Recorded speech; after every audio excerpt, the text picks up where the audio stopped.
Bonjour, chers auditeurs de la Radio Mondiale Adventiste. Poursuivons le thème commencé hier. Les enfants et tous les jeunes doivent être protégés. Ils devraient être tenus éloignés des centres d'inéquité qui se trouvent dans nos villes. Agitation et confusion. Dieu ne désire pas que son peuple habite les villes où règne en permanence l'agitation et la confusion. Les enfants devraient en être préservés car tout l'organisme est perturbé par la précipitation, l'excitation et le bruit. Conflits sociaux. Les réunions de syndicats, de patrons et d'ouvriers, les grèves et les lock-outs qui en résultent rendent les conditions de la vie urbaine de plus en plus compliquées. De sérieuses difficultés sont devant nous et bien des familles seront obligées de quitter les villes. Destruction imminente. L'heure est proche où de grandes villes seront anéanties et chacun doit être averti de ces châtiments à venir. Or, si seulement le peuple de Dieu prenait conscience de l'imminente destruction des milliers de villes aujourd'hui, presque entièrement plongées dans l'idolâtrie, sacrifiés aux intérêts mondains et à l'amour du bien. Les parents négligent souvent de placer leurs enfants sous de bonnes influences. En choisissant un lieu d'habitation, ils pensent davantage à leurs intérêts ici-bas qu'à l'ambiance morale et sociale. Et les enfants ont des fréquentations qui ne sont pas favorables au développement de la piété et à la formation de caractère droit. Ici s'achève notre émission pour aujourd'hui. Retrouvons-nous demain pour la suite de ce sujet. D'ici là, que Dieu vous garde. C'était Harmonie. Des conseils pratiques et des astuces pour une famille véritablement heureuse. Vous écoutez Radio Mondiale Adventiste, la voix de l'espérance. 08 BP 1751, Abidjan 08 Côte d'Ivoire.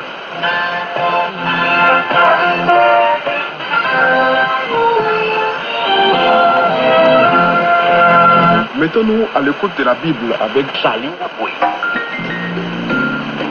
Nous avons certainement lu plusieurs livres prestigieux traitant de problèmes divers.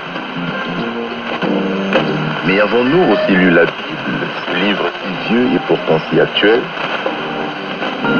ce livre si mystérieux pour certains et qui apporte des solutions à nos problèmes et nous révèle l'avenir? À travers cette série d'émissions, découvrons ce livre exceptionnel.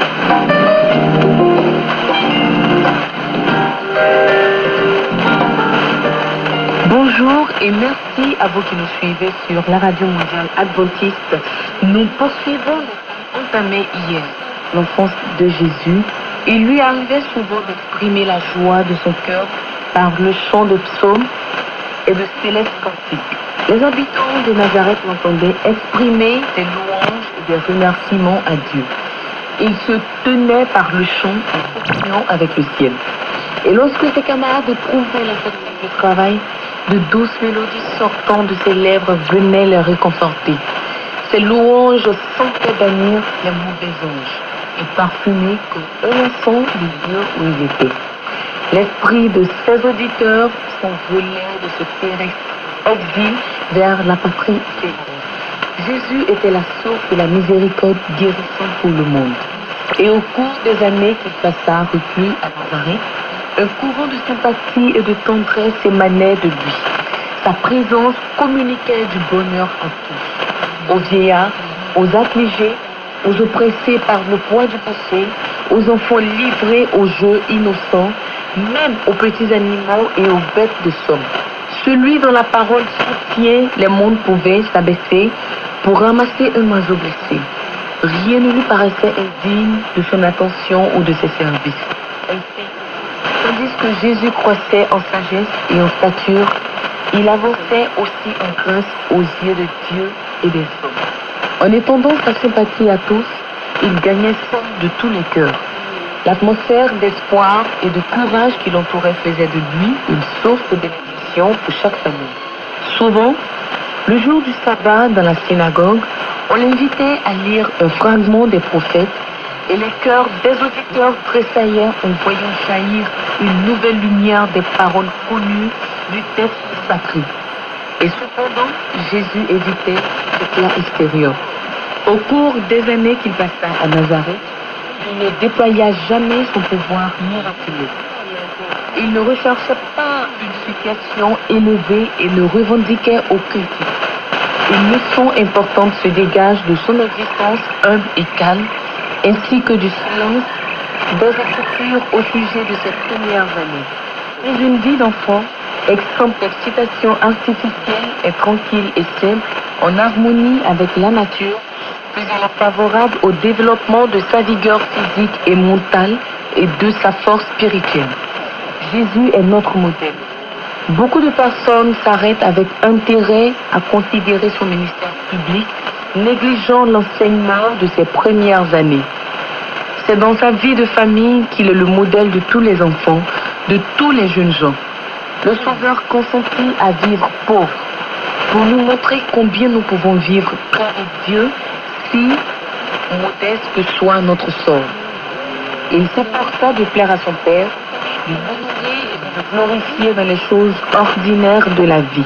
Il commença son œuvre en consacrant le simple métier de ceux qui sont obligés de gagner leur pain quotidien, se sentant au service de Dieu, tout autant lorsqu'il travaillait à son banc de charpentier que plus tard lorsqu'il accomplissait des miracles en faveur des foules.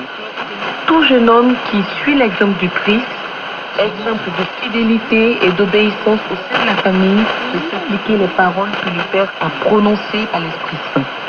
Voici mon serviteur, celui que je tiens par la main, moi l'Élie, en qui mon âme prend plaisir. Chers amis, c'est ici que prend fin cette émission que j'ai eu le plaisir de vous présenter. On se donne rendez-vous demain pour une nouvelle émission. Notre émission pour ce jour s'achève ici. À demain pour la suite de cette émission. Todin Trong has put hundreds of miles on his bicycle, traveling bumpy dirt roads to minister to the Kaho tribe. This is one of 60 tribes in Vietnam that the government forbids visitors to evangelize. As he entered one of their villages, police suddenly pulled him off his bicycle and started to beat him. They videotaped him and ridiculed him in front of the villagers. He was taken to prison and held for 6 months before his trial. When he sang a children's song called Love the Lord Day and Night, he was sentenced to spend even more time in prison. Eventually, due to pressure on the government from Christian aid organizations, Trong was offered release 6 months early. But although he had a